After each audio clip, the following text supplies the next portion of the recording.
Hi there, so we're going to look through Killteam Soulshackle, and I'm pretty lucky by all accounts, really. I know there was mass shortages and cancelled orders and all that kind of stuff, but luckily I wasn't greatly affected. Managed to get hold of a copy anyway. I've been looking forward to this set, honestly.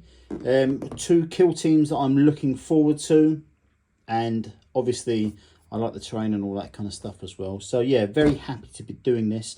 Now, this is a chunky box, very chunky. In fact, when I compared this to the Warcry Bloodhunt box, it's a lot thicker. Let me just quickly grab that so I can show you.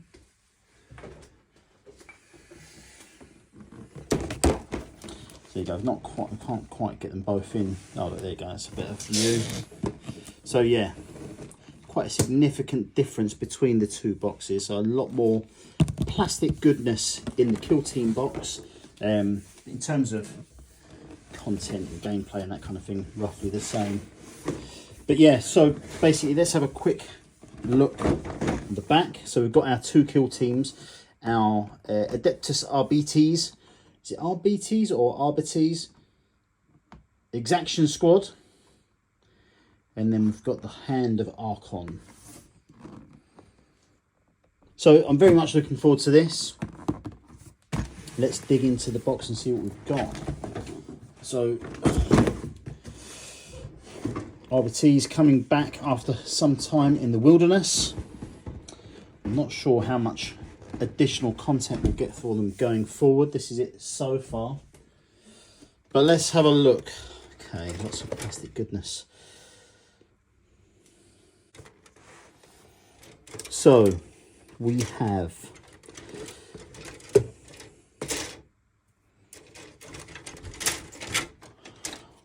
a large sprue of RBTs. Oh, I'm never going to get that right. And half sprue for lots of different options. This will be the kind of likely the Killteam sprue, upgrade sprue. But I wonder if there's a future for just this set in 40k if the RBTs get pushed further. Okay, and the other one for the Hand of Archon, got our standard set there and a much smaller upgrade sprue. We've seen the smaller upgrade sprues, to be fair. I think the one that was for the Tau that came out when the Novities came out as well with that one, that was a smaller sprue.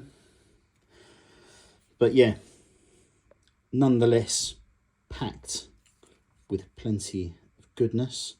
I must say I did notice when I looked at this sprue specifically, it did remind me quite a lot of kind of sprues of old, where it's just kind of the way it's banked, lots of empty space on here. I think with the empty space on here, they could have got all this stuff on there as well, but cool nonetheless. Okay, these sprues, let's count up what we have. 1, 2, that is separate, that is separate.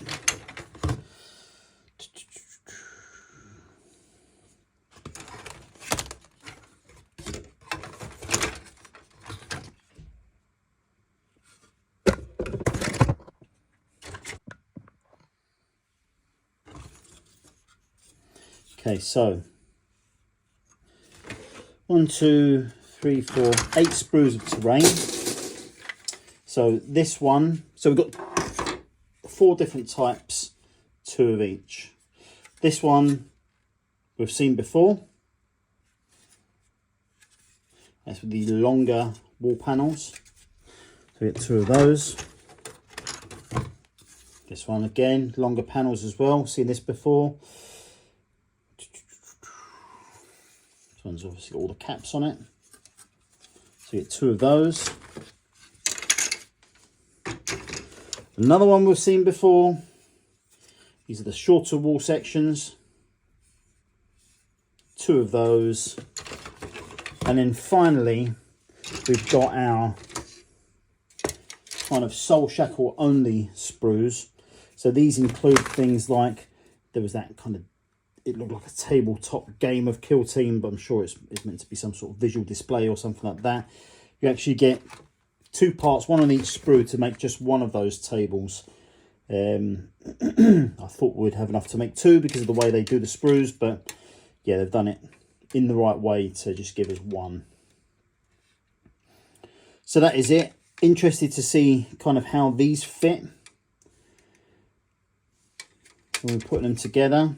These kind of removable wall sections look interesting, so it'll be interesting to see how that works properly. And that's it. That's all of the plastic we get. Not sure what these bits are. They look as if they're kind of meant to brace certain door panels and that kind of thing. But very cool. I do like the fact that they mix up the sprues a bit with each new box. This nice separator. It's obviously damaged to hell. The box itself, actually, to be honest with you, was in quite a bad way. In fact, you can see there's a piece from the Hand of Archon which has come off the sprues. That's kind of lurking around the box. The box itself didn't survive damage as well.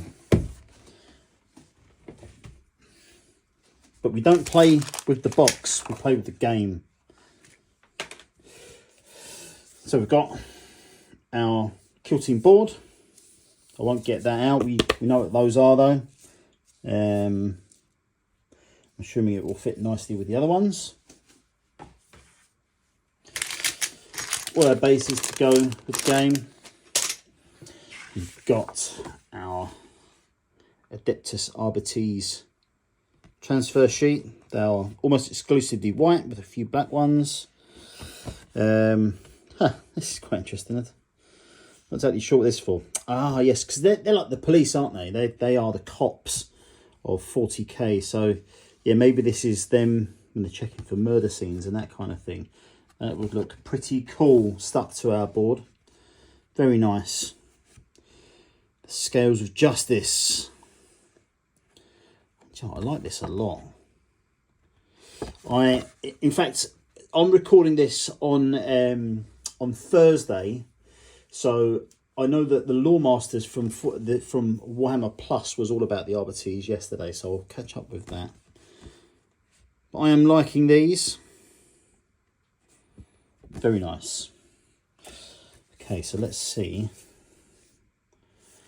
Have a look at the book. Right, okay, so just our excuse me, our assembly guide. Nothing to learn here a great deal.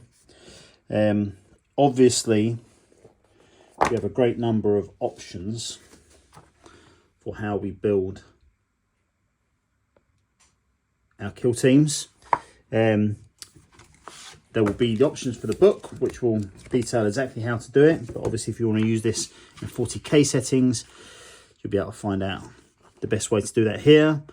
Whether they all be with shotguns or all be kind of melee with the clubs and that. But yeah, I like all of the Killteam sprues. They can all be assembled in various ways, and yeah, they all can be used in multiple different kind of focus. But yeah, look, nothing new to learn here really.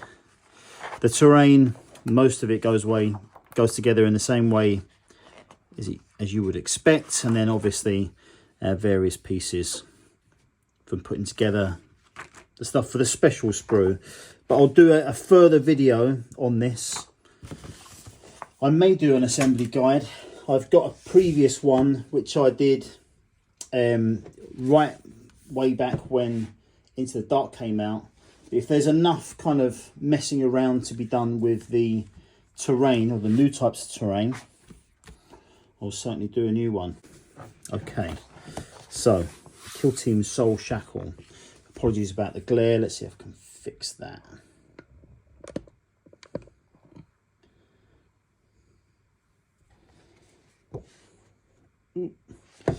Yeah, let's do this. So, introduction. What I may do is, for those, surprisingly few people read all these introductions and that kind of thing that actually tell them about the kill team. So I may do some kind of lore and narrative stuff later on to go through some of that information. Arenas of plenty. Some liken the warp to an ocean. Seers, scholars and shipmasters talk of its dimensionless energies in terms of currents, swells and eddies. Like any ocean, danger lurks unbound. And for uncounted ages, vessels braving the warp have risked foundering in its depths. Merged with one another and twisted into havens of the malign, the resulting space hulks are relished as stimulating hunting grounds by the Xenos Drukhari. Alright, cool. Some more stuff about the Gallowdark itself. So perhaps when all these books are out, all these different narrative structures about the Gallowdark and that kind of thing, I might weave together into one video so I can structure everything together. Hunters and hunted, so very much the focus of the two kill teams. Got the kind of police, space police of the Arbites, and then the hunting grounds of the Drukhari.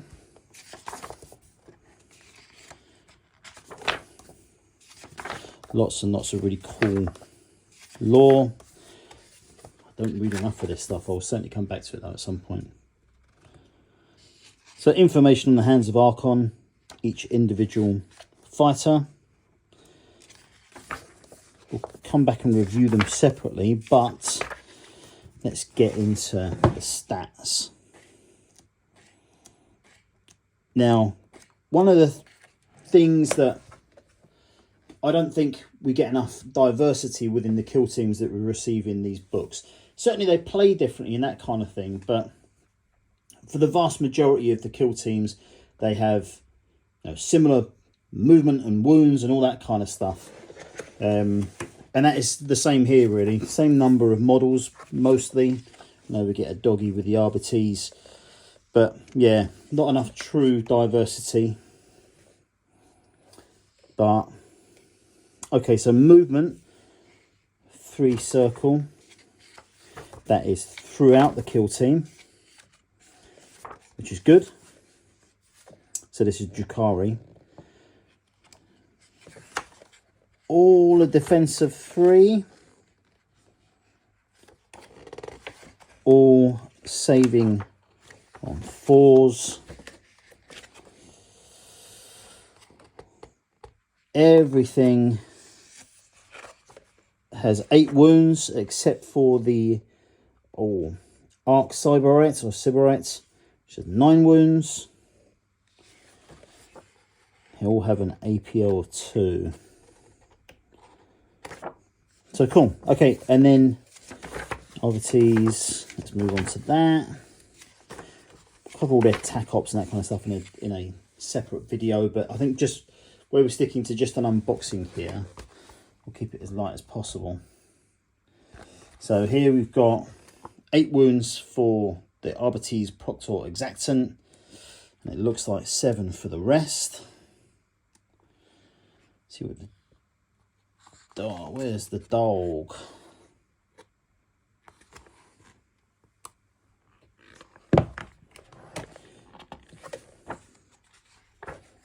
Oh yeah, Cyber Mastiff 7.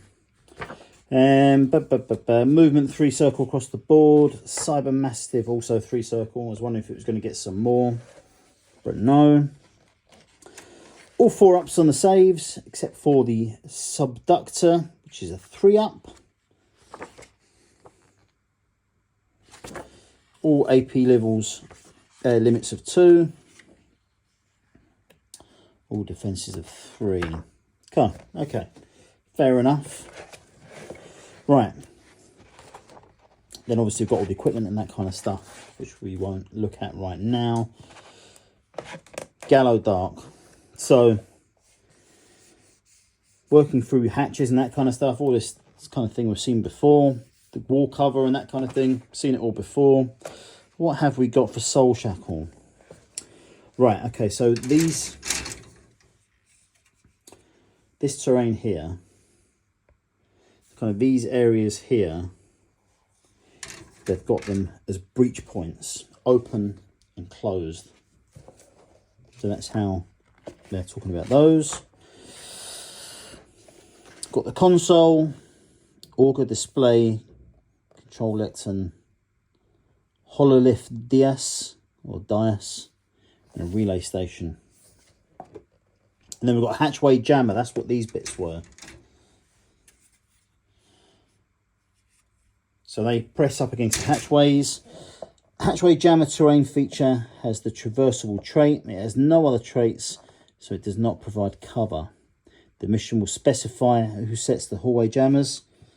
They must be set up against the hatchway, paying careful attention to which side they apply the jam trait to it. Because obviously some doors open in, some open out. So it needs to be on the right side of the door for it to have effect. And then it goes through all the close quarter stuff and all that kind of thing, as usual. Okay, setting up terrain. Our typical kill zone key showing us where everything is. What all the different types of terrain are, but obviously with the addition of the new Soulshackle stuff. A few missions. Looks like 9 missions. Critical Operations Gallow Dark Mission Pack. So critical operations, we had the Crit Ops cards which came out back in December. Well, screw those cards because they only printed about 10 decks, it feels like. They ran out immediately and then no one could ever get them. If anybody, I know it sounds silly saying that here, but if anybody knows where I can get my hand on a deck of the critical ops cards, please let me know because I'm desperate for a set. But yeah, all this stuff looks great. Our data slates, which is cool. Do all this stuff on the Warhammer website. I've got some content coming out about that soon, but the stuff is good. And then this open page. Killzone key reference. Now, am I just being a fool? Has it been in the other books and I've just not noticed? Let's have a look. Well, there you go. I am a damn fool. It's been in all the books all along.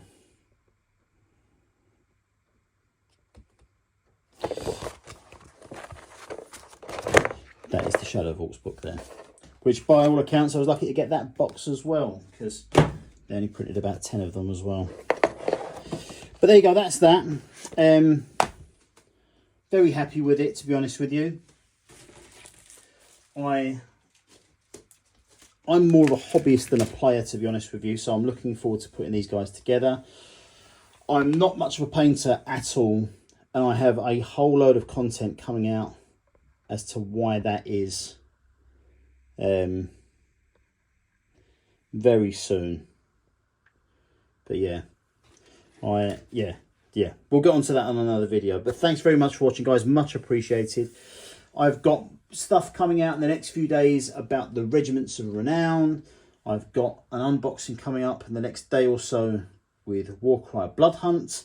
And I am finally getting into the Age of Sigmar Stormbringer magazine. So I have the first 2 copies of that, which I'll review together in the next week or so. But thanks very much for watching, guys. Much appreciated. I'll see you all very soon.